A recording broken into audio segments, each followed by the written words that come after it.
Hello everyone, देखना शुरू कर चुके हैं आप अपना चैनल साइंस क्लासेस। डिजीज़ के सीरीज़ में आज हम लोग पढ़ने जा रहे हैं ऐसी फेफड़े की बीमारी जिससे आज के कुछ दशक पहले एक महामारी के तौर पे देखा जाता था, लेकिन अब ये जो बीमारी है ये बहुत ही नॉर्मल बीमारी हो गई है। इसका प्रॉपर इलाज है, नाम है इसका ट्यूबरक्लोसिस या टीबी के नाम से इसको जानते हैं। क्षय रोग बोलते हैं हिंदी भाषा में। यक्ष्मा तपेदिक के नाम से भी इसको जाना जाता है। आज हम इसके लक्षण, कारण, रोकथाम और उपचार से संबंधित जानकारी लेंगे। सबसे पहले अगर हम शुरुआत करें वीडियो की, WHO के अनुसार 2022 में एस्टिमेटेड एक डेटा आया था। इसके हिसाब से 10.6 मिलियन लोगों में ये बीमारी नोट की गई थी, जिसमें से 1.3 मिलियन लोग मारे गए थे सिर्फ ट्यूबरक्लोसिस से। तो आप यहाँ से अंदाज़ा लगा सकते हैं कि कितना ज़्यादा खतरनाक बीमारी है ये। अगर हम बात करें भारत में तो 2023 के आंकड़ों के अनुसार 25,37,232 टीबी के केसेस आए हैं, जो एक रिकॉर्ड हाई नंबर है। अब इतने नंबर देख के घबराने की ज़रूरत नहीं है, क्योंकि अब तक 97% केसेस अब रिकॉग्नाइज किए जाते हैं, डायग्नोस कर लिए जाते हैं। इससे पहले इतना हेल्थ फैसिलिटीज़ हमारे पास अवेलेबल नहीं थी कि हम प्रॉपर जांच कर सकें। इसकी वजह से कई सारे जांच हो भी नहीं पाते थे और लोग मर जाया करते थे। अब मोर्टेलिटी रेट ना के बराबर देखने को मिलता है। 1 लाख लोगों में सिर्फ 23 लोग मारे जाते हैं टीबी से। WHO जो कि वर्क कर रहा है प्रॉपरली ट्रीटमेंट, ताकि इसको पूरी तरह से मिटाया जाए। टारगेट था उसका 40 मिलियन क्योर करने का टीबी से, जिसमें 66% सक्सेस रेट उसको मिली है टिल 2018 से 2022 तक। समय के साथ साथ इसमें और कुछ इम्प्रूवमेंट काफ़ी सारे देखने को मिलते हैं। तो अब हम बात करते हैं ये होती क्यों है। इसको काज करने के लिए आता है एक बैक्टीरिया ये पहुंच जाता है आपके फेफड़े में। ये जो लंग्स है, लंग्स जिसमें हम सांस लेते हैं, इसके अंदर पहुंच जाता है ये बैक्टीरिया। और जब ये बैक्टीरिया पहुंच जाता है तो ये अंदर जाने के बाद लंग्स में एल्वियोलस ट्रैकिया, ये मेन विंड पाइप होती है, विंड पाइप से एक्सपैंड करते हुए ये सीधे पहुंच जाते हैं एल्वियोलाई तक। और एल्वियोलाई में इनके नंबर्स होते हैं, बढ़ने लगते हैं। और बढ़ने के बाद ये जब बढ़ जाते हैं तो अंदर ये डैमेज काज करते हैं, जिसकी वजह से हमें लंग्स खराब हो जाते हैं, सांस लेने में हमें दिक्कत होने लगती है। कंडीशंस के हिसाब से अगर बात करें तो जो सिम्टम्स, लक्षण देखने को मिलते हैं जब बैक्टीरिया अंदर जाते हैं, तो खांसी की कंडीशन देखने को मिलती है। बहुत सारी खांसियाँ आने लगती हैं। अब हाँ, यहाँ पे एक दिन खांसने के या 2 दिन खांसी, या सर्दी में देखा होगा खांसी आने लगती है, तो उससे घबराने की ज़रूरत नहीं है, वो टीबी के लक्षण नहीं होते हैं। हाँ, अगर खांसी आपकी 2 हफ्ते से ज़्यादा का समय हो चुका हो, उस समय इसके अलावा खांसी के साथ साथ आपको फेलगम आ रहे हों, फेलगम मतलब बलगम जिसको बोलते हैं, मतलब कफ का ज़्यादा मात्रा में एक्सक्रीशन हो रहा हो, बाहर निकल रहे हों, ब्लड आ जाए आपको खांसते समय, साथ में चेस्ट पेन हो, थकान खूब सी लगे और वज़न आपका घटने लगे, साथ में दिमाग का थोड़ा सा काम करना कम हो जाए, ठंडी लगने लगे खूब सारी, बुखार, और रात में स्पेशली ढेर सारा पसीना आने लगे, तो ये आपके कुछ सिम्टम्स होते हैं जिनको आपको पहचानना होता है। अगर रिकॉग्नाइज कर लेते हैं तो बेहतर है नियर बाय सेंटर्स पे या डॉक्टर के क्लिनिक्स पे जाके इसकी जांच ज़रूर करवा लें। अगर हम बात करें इनके फैलने की, तो ये फैलते कैसे हैं।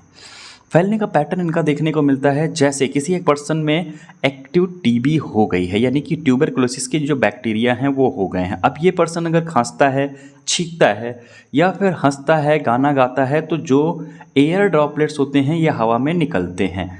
और जब ये हवा में निकलते हैं थ्रू द लंग्स, देखिए जब तक वो खाना खा रहा है, सलाइवा निकल रहा है, लार निकल रही है या किस कर रहा है किसी पर्सन को, तो भी इसके चांसेस बहुत कम होंगे कि एक्सपेंशन हो या फैले ये बीमारी। लेकिन अगर वो खांस रहा है या छींक रहा है तो लंग्स से सीधे ड्रॉपलेट्स बाहर आती हैं, और जब बाहर आएंगी तो उनके साथ कुछ अमाउंट ऑफ बैक्टीरियाज आएंगे। और आसपास खड़ा हुआ पर्सन अगर सांस लेता है तो उसकी बॉडी में ये एंटर कर सकते हैं, और जब एंटर कर जाएंगे तो वो उसके लंग्स में भी अपना घर कर लेंगे और बढ़ने लगेंगे। तो वहाँ पे भी ये बीमारी आपको फैलती हुई देखने को मिल सकती है। कुछ सिम्टम्स अगर नज़र आते हैं तो बेहतर है नज़दीक के क्लिनिक पे या डॉक्टर के पास संपर्क कर लें। वहाँ पे जाने के बाद आपको सबसे पहले रिकॉग्नाइज़ किया जाएगा आपकी मेडिकल हिस्ट्री क्या थी। मतलब किसी तरह से कोई ख़तरनाक बीमारी से पहले पीड़ित तो नहीं हैं आप, या कोई और अन्य समस्याएं तो नहीं हैं। फिजिकल एग्जामिनेशन किया जाएगा, आपकी बॉडी कैसी वर्क कर रही है, प्रॉपर फंक्शनिंग है या नहीं है। उसके बाद अगर हम बात करें तो टीबी ब्लड, आपके ब्लड के थ्रू सैंपल कलेक्ट करके टीबी चेकआउट की जाएगी। लेबोरेटरी टेस्ट परफॉर्म कराए जाएंगे, बहुत सारे स्किन टेस्ट परफॉर्म कराया जाता है। इसके अलावा चेस्ट के एक्सरे लिए जाते हैं, एक्सरेज डाल के चेकआउट किया जाता है चेस्ट रीजन का, ताकि पहचाना जा सके। इसके अलावा ड्रग रेजिस्टेंस टेस्ट, जिसको हम इम्यूनो डायग्नोसिस के नाम से जानते हैं, माइक्रोस्कोपी के थ्रू, कल्चर मेथड के थ्रू और एक्सरेज के थ्रू हम आसानी से आइडेंटिफाई कर लेते हैं, रिकॉग्नाइज कर पाते हैं कि ये ट्यूबरक्लोसिस जो बीमारी है ये हो चुकी है। अगर बीमारी हो चुकी है तो भी, और अगर नहीं है तो उसके लिए भी कुछ प्रिकॉशंस फॉलो करने होते हैं। अगर आप फॉलो कर रहे हैं तो स्प्रेड रोक सकते हैं ट्यूबरक्लोसिस का। सबसे पहली चीज़, नाक और मुंह बंद रखें किसी टिश्यू पेपर से जब आप खांस रहे हो या छींक रहे हो या तेज़ी से हंस रहे हो। अपने हाथ धोते रहें कफिंग एंड नीजिंग के बाद।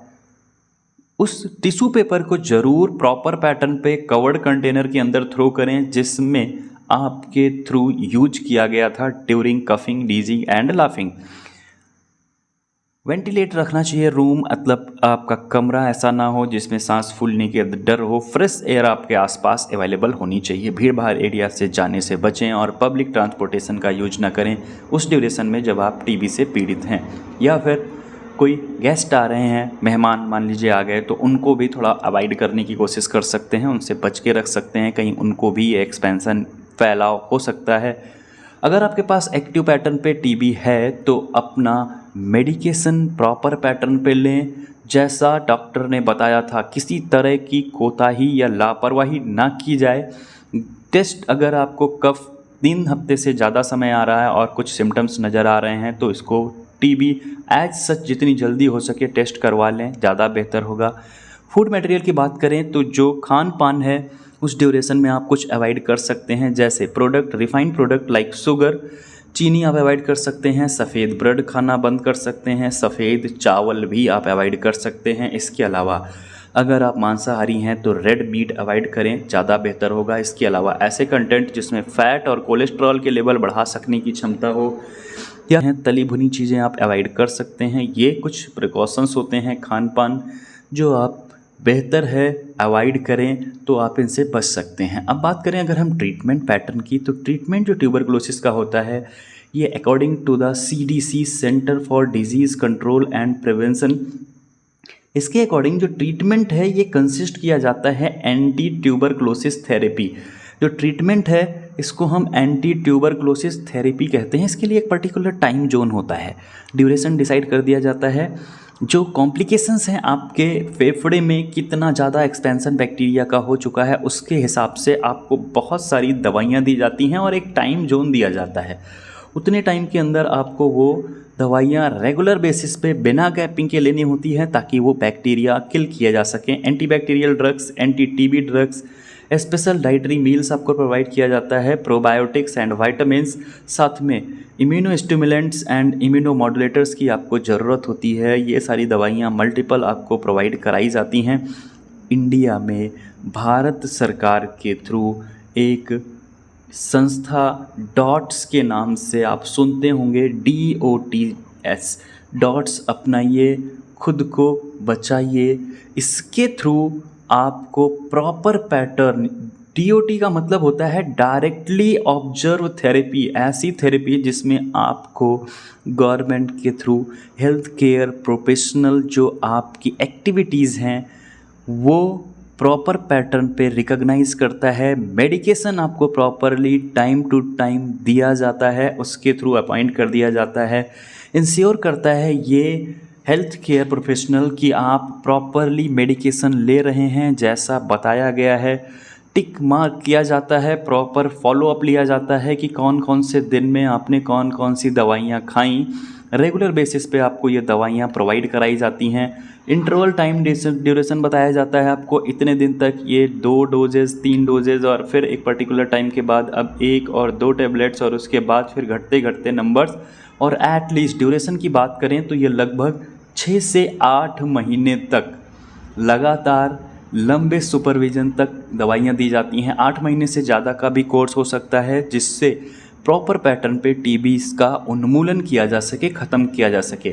हाँ, डॉट्स के थ्रू फ्री डायग्नोसिस, टीबी का बिल्कुल फ्री डायग्नोसिस किया जाता है और दवाइयाँ भी बिल्कुल मुफ्त में आपको उपलब्ध कराई जाती हैं, ताकि पूरे दुनिया से टीबी का छुटकारा हो जाए। अगर हम यहाँ पे बात करें इनके पैटर्न की, तो ये भले ही महामारी थी, लेकिन अगर किस तरह से कुछ समस्याएं आती हैं तो नज़दीकी हेल्थ केयर सेंटर पर जाके डॉट्स की जानकारी ले लें और वहाँ से चेकअप करवा लें, जो बिल्कुल फ्री है।